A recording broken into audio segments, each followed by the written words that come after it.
Salut, c'est Mythos, bienvenue dans cette toute nouvelle vidéo. Bon, aujourd'hui on va parler de l'épisode 6 et de la série Hawkeye en globalité, parce que évidemment c'est le dernier épisode. Cette vidéo, je suis un petit peu en retard, elle va sortir quasiment une semaine après, mais c'est parce que j'ai préféré profiter des fêtes et je pense que vous aussi, donc c'est parti pour cette vidéo. Évidemment, cette vidéo elle va contenir des spoilers de toute la série, donc si vous ne l'avez pas vue, allez la voir, revenez sur cette vidéo et puis laissez un petit pouce bleu en partant. Malheureusement, j'ai été un petit peu déçu par ce dernier épisode, peut-être que j'en attendais trop, il y a certaines choses qui n'ont pas répondu à mes attentes, donc c'est ce qu'on va voir petit à petit dans cette vidéo où je vais décortiquer un petit peu scène par scène tous les moments importants de la série et de l'épisode. Et donc cet épisode, il commence par Fisk et Eleanor qui parlent entre eux. On a Eleanor, elle, qui veut quitter cette organisation qu'elle avait rejoint parce que son mari décédé, le père de Kate, lui était endetté. Et du coup, elle voulait rembourser ses dettes. Maintenant qu'elle a remboursé ses dettes, que ça devient trop dangereux et que sa fille commence à être impliquée, elle préfère quitter l'organisation. Et on a Fisk qui, lui, évidemment, est en colère. Et évidemment, quel plaisir de le revoir. Parce que si vous n'avez pas vu la série, il est dans Daredevil, donc les 3 saisons Daredevil sorties sur Netflix, et c'est un des meilleurs personnages de l'univers Marvel. Vincent D'Onofrio, il joue très très bien, et on est vraiment sur un personnage incroyable qui a une prestance et un charisme assez remarquables. On a ensuite une sorte de fin de relation entre Clint et Kate, où Clint considère enfin Kate comme sa coéquipière. Il va l'aider à sauver sa mère et ils forment donc une équipe. Enfin, ils cessent de la repousser et c'est terminé. Ils vont pouvoir combattre le mal ensemble. Donc, de retour sur le Caïd, on a le Caïd qui est lui et avec Kazi, et on a Maya qui arrive parce que elle veut s'expliquer, elle veut discuter pour parler de 2-3 choses avec lui. On a le Caïd qui lui sait très bien que Maya elle veut le trahir parce que cette organisation ça devient un petit peu n'importe quoi et elle pense qu'ils ont fait assassiner son père. Évidemment, on a Wilson Fisk qui lui sait très bien qu'elle veut le trahir. Et on a une scène assez impressionnante où on a le Caïd qui lui va mettre un coup de pression à Kazi. On sent vraiment que Kazi, il se sent pas bien, il se sent oppressé et ça montre toute la force de ce personnage. Malheureusement, il est quand même pas très impressionnant par rapport à la série. Je vous invite à aller la voir parce que c'est une très bonne série où là on ressentait vraiment l'importance de ce personnage et on sentait vraiment qu'à chaque fois qu'il arrivait dans l'épisode, quelque chose d'incroyable allait se passer.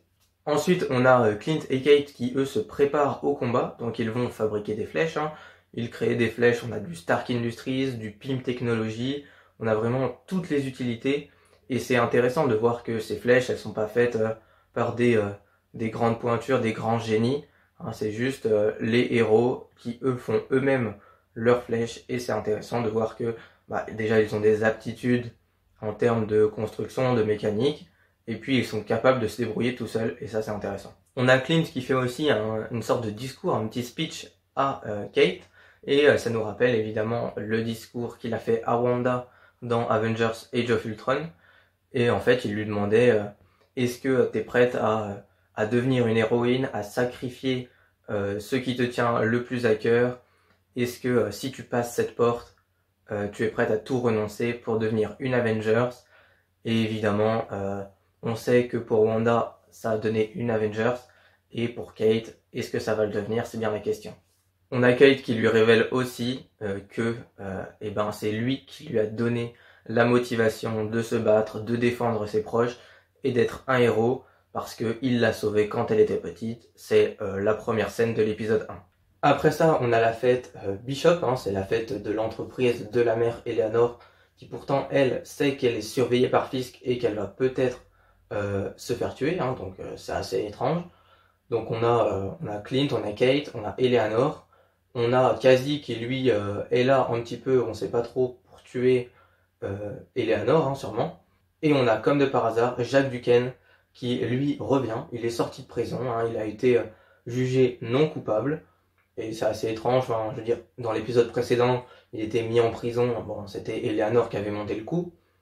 Mais là, d'un coup, il revient, on n'a pas trop d'explications. Bon, ça nous permet de revoir le personnage et puis il va avoir une plus grosse importance dans la suite. Donc on a Yelena qui elle aussi arrive à cette soirée. On a Kazi qui se met à faire feu sur Eleanor et du coup ça crée un mouvement de foule dans cette fête. Voilà, après 2-3 scènes, on a Yelena et Kate qui elles vont dans un ascenseur. Hein, Yelena elle a toujours envie de tuer Clint. Et on a une sorte de relation qui avait déjà commencé dans l'épisode précédent. Et c'est vraiment intéressant de les voir toutes les deux. On sent que ça promet une belle amitié, une belle relation dans le futur du MCU. Peut-être qu'elles vont devenir amies.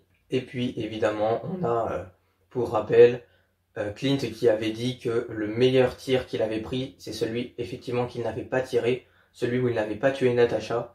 Et on avait Kate qui, elle, n'avait pas tiré sur Yelena. Et donc peut-être que ça fait un parallèle et qu'elles vont devenir de très bonnes amies. Et qu'après peut-être qu'elles vont former une équipe. On a la révélation du costume de Kate, hein, le costume violet. Il est sympa, mais vu qu'on l'avait déjà vu dans les affiches promo, c'est pas une très très grosse nouveauté et c'est un petit peu dommage. On a aussi du coup un combat qui s'engage entre ces deux personnages après. Hein, on a du coup, elle se déplace pendant le combat dans un couloir et elle passe de pièce en pièce. Et c'est assez intéressant, ça fait une sorte de plan séquence, hein, même si c'est sûrement coupé. Et du coup, on les voit qui avancent, elles se combattent en même temps, et ça fait un combat assez beau, assez bien chorégraphié, et c'est intéressant. On a Yelena qui arrive, elle, à s'échapper dans le but de tuer Clint. Évidemment, elle le loupe, et ça va nous promettre un petit combat par la suite. On a les survettes qui, eux, attaquent Kate, hein, qui se trouve dehors, et on a bizarrement la population qui, elle, n'en a rien à faire. Hein. Elle passe à côté, il faut quelques minutes avant qu'elle s'affole. C'est vraiment un petit peu dommage. Je pense que si on voit des gens se battre dans la rue, on reste pas en passant à côté. C'est assez bizarre. On a Jack Ducan qui lui vient se battre. Hein. Il va se battre contre les survettes avec son sabre. C'est une scène qui est assez intéressante parce qu'on le voit qu'il est doué. Et puis ça nous montre que le personnage est gentil. C'est quand même dommage hein, parce que c'est un personnage assez important dans les comics. Hein. C'est un des mentors de Clint. Et là, ils n'ont pas développé cet aspect-là. Mais ça serait intéressant qu'ils le fassent plus tard. Mais malheureusement, je pense pas qu'ils le fassent. Ça m'étonnerait aussi qu'on revoie le personnage. C'est un petit peu décevant. On a un combat Clint contre Kazi qui s'engage ensuite. C'est un combat qui est pas très beau visuellement, pas très bien chorégraphié, pas impressionnant. Donc on va vite passer à autre chose. Et on a ceux qui font du jeu de rôle, hein, qu'on a déjà vu dans 2 ou 3 épisodes. Ils se mettent en tenue pour défendre la population. Et c'est assez drôle, c'est une petite touche humoristique qui est assez sympa. Voilà, bon, après ce combat vite expédié, on a Clint et Kate qui se retrouvent sur la patinoire.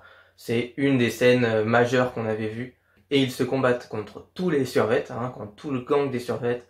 Et là, on a une scène assez cool où ils sont au centre de la patinoire. Ils se battent avec les membres du gang des survettes. Ils utilisent leurs différentes flèches. On a des flèches qui sont très très intéressantes.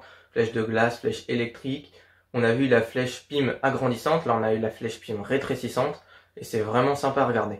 Voilà, donc on a deux combats qui s'engagent ensuite, on a Maya versus Kazi, et Clint versus Yelena. Donc toujours on a Yelena qui veut pas croire Clint, ça devient un petit peu redondant parce que nous on sait très bien qu'il ne l'a pas tué, hein, qu'elle s'est même sacrifiée pour le sauver, pour sauver sa famille. Et on a Kazi qui repousse Maya parce qu'il tient à elle, il n'a pas envie qu'elle meure, et donc il l'invite à partir sur le champ pour pas se faire tuer par Fisk. On a Fisk qui lui va voir Eleanor, mais on a Kate qui arrive pour la protéger. Évidemment, il a l'air un petit peu plus imposant, un petit peu plus gros. Il a le look qu'il avait un peu plus dans Spider-Man New Generation ou encore dans le jeu vidéo Spider-Man PS4, où il a l'air un petit peu plus large, mais il est quand même moins imposant, je trouve, moins impressionnant. On ressent pas évidemment la puissance qu'il a. Bon, il arrache quand même une portière à une seule main, c'est impressionnant, mais on n'a pas toute la violence qu'il y avait dans la série Daredevil. On a Maya qui, elle, arrive à tuer Kazi. C'est dommage parce que moi je trouvais que ça aurait pu être un bon personnage, notamment dans la série Echo. Et c'est dommage qu'il le tue maintenant. En plus, elle le bat facilement, alors que ils auraient pu avoir un combat un petit peu plus long, un petit peu plus détaillé, un petit peu mieux chorégraphié. C'est dommage. Et de l'autre côté, on a Fisk qui lui est bien plus fort que Kate, hein, elle peut rien faire. Et on se demande un petit peu comment elle va faire pour s'en sortir. Donc Clint il essaye toujours d'expliquer à Yelena, c'est encore un petit peu redondant, mais ça va se clôturer bientôt. Et on a Kate qui elle arrive comme par miracle à battre Fisk avec la fameuse flèche trop dangereuse. Ça c'est une sorte de facilité scénaristique. Voilà, Fisk, normalement ça aurait dû être un beau combat à main nue. On a eu un combat assez sympa, mais peut-être pas assez long à mon goût. Après ça, on a Eleanor qui elle se fait arrêter par la police. Bon, c'est bien normal, c'est ce qu'on voulait. J'aurais peut-être préféré qu'elle meure à la fin de la série, comme ça Kate aurait vraiment été indépendante. Mais là, elle se trouve en prison, on va dire que c'est justifié. Et on a Clint qui lui va faire le sifflement qu'il y avait entre Yelena et entre Natasha. Et là, Yelena, elle va comprendre tout de suite que Clint, c'est pas son ennemi. Hein. S'il connaît ce sifflement, c'est qu'il avait un lien très fort avec Natasha. Et donc là, ils vont pouvoir discuter de ce qui s'est passé. On a Clint qui lui raconte les événements du début de Black Widow, hein, avant le générique, où il s'échappe sur l'avion, c'est Natasha qui pilote.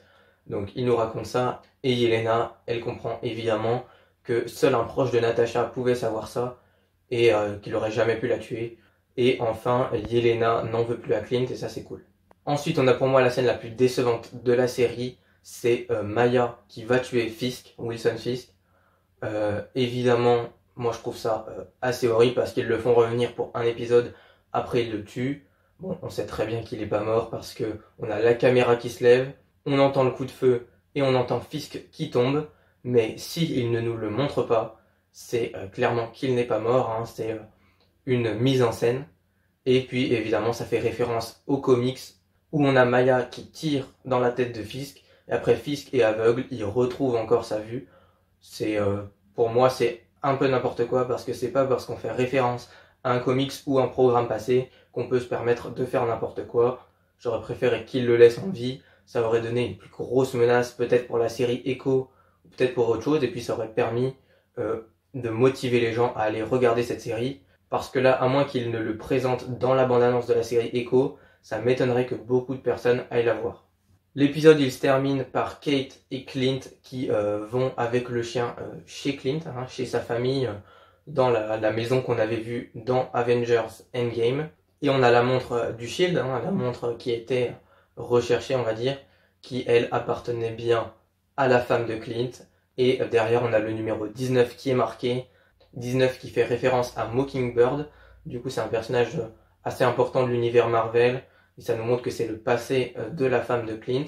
Peut-être qu'on la reverra potentiellement dans une série Echo, mais ça me paraît assez compromis. C'est juste peut-être pour faire une référence et nous montrer que le personnage a existé dans le MCU. On a Clint et Kate qui vont détruire le costume de Ronin, et on a Clint qui va donner à Kate le nom de héros de Hawkeye. Voilà, il passe le flambeau. Peut-être qu'on le reverra hein, dans un autre programme. Ça serait assez intéressant, mais je pense que là il est à la retraite définitivement. Là ça va plutôt être Kate qui va prendre la relève. Et la deuxième grosse déception, la scène post-générique. Qu'est-ce que c'est que cette scène post-générique? On a la fin, enfin la suite de la comédie musicale qu'on avait vue dans l'épisode 1. Et donc on aurait pu s'attendre à Kate Bishop reviendra, Echo reviendra, Wilson Fisk reviendra, ou même Clint Barton reviendra. Et là on n'a rien eu du tout. On a tous attendu pendant 5 minutes la fin de cette scène boss générique, et très déçu. J'aime bien, au moins ils auraient pu en mettre deux, mettre celle-là et puis mettre une autre qui nous tease quelque chose pour la suite du MCU. Là c'est vraiment dommage, et ouais c'est un mauvais point pour moi de cet épisode. Donc là je vais revenir sur la série en général, hein. Je vais donner mon avis, qu'est-ce que j'ai pensé de cette série dans la globalité. Donc pour moi c'est une bonne série hein, parce que on a l'ambiance de Noël qui est intéressante, c'est vraiment une série qui est détente parce qu'elle n'a pas trop d'enjeux, hein. C'est des enjeux qui sont vraiment personnels à Clint et Kate. Donc voilà, mais ça permet d'introduire des personnages comme Echo ou comme Wilson Fisk. En termes de points négatifs, pour moi on a Echo, hein. Echo qui est pas vraiment touchante, qui est pas intéressante, et ça me fait peur pour sa série qui va arriver potentiellement en 2022-2023. Et je me demande comment ils vont faire parce que c'est un personnage qui n'est pas vraiment attachant. Comment ils vont faire pour ramener du monde, peut-être en réintroduisant Wilson Fisk dans les bandes annonces. En plus de ça, évidemment, elle est muette, donc comment est-ce qu'ils vont faire pour la rendre touchante juste avec le regard hein. Ils le font évidemment avec Spider-Man parfois, mais là ça risque d'être très difficile. Deuxième point négatif pour moi, c'est Wilson Fisk, le caïd, qui lui a été teasé pendant quasiment toute la série. On le voit en gros cliffhanger dans l'avant-dernier épisode, et là dans ce dernier épisode, il le traite d'une manière assez différente de la série Daredevil. Ils le rendent moins impressionnant, moins oppressant, et évidemment il le tue entre guillemets, parce qu'on le reverra, c'est évident. C'est vraiment dommage. Ils n'ont pas vraiment montré sa puissance, son importance dans le monde, parce qu'on nous dit que c'est limite le chef de la pègre, de la mafia à New York, et là on voit vraiment un petit groupe resserré avec le gang des survêtes, donc c'est un peu dommage. J'espère qu'il aura plus d'importance dans les prochains programmes. Et puis évidemment on va avoir, comme je l'ai dit tout à l'heure, une petite référence, peut-être qu'il sera dans la série Echo, et il sera donc peut-être aveugle au début de cette série avant de retrouver la vue, et donc ça va nous donner un aveugle contre une sourd-muette. Oui, ça permet de représenter les différentes personnes, les différentes catégories, mais ça va nous donner quelque chose d'assez bizarre, et j'attends de voir un peu ce qu'ils vont faire. J'espère qu'ils vont nous surprendre. Et aussi, on peut revenir pour moi sur le dernier point négatif, c'est le fait qu'ils aient pas trop développé le passé de Clint Barton, de Hawkeye. On ne sait pas vraiment ce qu'il a fait, on a l'impression que tout ce qu'on connaît de lui, c'est à partir de Budapest, et encore on ne sait pas trop ce qui s'est passé. Ça a été expliqué un petit peu dans Black Widow, mais pas trop, et c'est un peu dommage parce qu'on n'a pas son recrutement, on ne sait pas vraiment ce qui s'est passé, et c'est pour moi le seul héros original, le seul Avengers originel qui n'a pas eu de vraie origin story, et c'est dommage. Maintenant les points positifs, bon, je vais revenir sur Clint. Il est quand même très touchant et très intéressant dans cette série. Il va permettre d'être le mentor de Kate Bishop, et ça va la conduire dans un rang de Avengers, on peut dire comme ça. Et peut-être qu'elle va partir sur la côte ouest pour former une nouvelle équipe, comme dans les comics West Coast Avengers. Ça pourrait être assez intéressant. Ou peut-être qu'on la reverra aussi dans les Young Avengers. Ça pourrait être très cool aussi. Donc Clint, on a des scènes qui sont assez touchantes entre sa famille et lui. Je pense par exemple à la scène où son fils parle au téléphone, mais lui il a plus son oreillette, et c'est Kate qui va lui traduire. Et on a une scène qui est très touchante malgré le fait que Clint n'entende rien. Pour moi, le gros point fort de cette série, c'est Kate Bishop. Hailee Steinfeld, elle fait un travail assez remarquable. Elle est touchante, attachante. Voilà, on a envie d'en voir plus, on a envie de la découvrir. Et je pense que ça va être un personnage majeur des futurs crossovers et des futurs personnages de ce MCU. Et ça promet d'être très intéressant. Yelena aussi, elle est très cool, ça fait plaisir de la revoir parce que c'était elle aussi un point fort du film Black Widow, mais son développement de personnage est quasi inexistant, et je parle pas du personnage de quasi, mais en fait c'est que si on enlève la scène post-générique de Black Widow, et qu'on enlève sa présence dans la série, elle n'a aucun développement de personnage, elle connaît juste du coup Kate, et ça va peut-être la mener dans d'autres programmes comme Ant-Man 3 ou les Young Avengers. Et oui, ça permet de l'introduire un petit peu plus dans le MCU. Voilà, malgré tout, la série, elle reste très sympa à regarder. C'est vraiment un moment qui est détente, qui est dédié à Noël.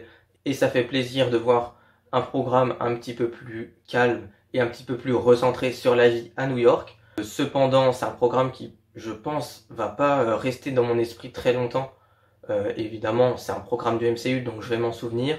Mais est-ce que ça va être un programme qui va me marquer sur la longue, comme on avait par exemple WandaVision qui prenait des risques dans ses 4 premiers épisodes, on avait Falcon et Winter Soldier qui avaient vraiment une très bonne alchimie, des personnages assez bien et très bien développés, et on avait Loki qui explorait le mystique de manière très intéressante.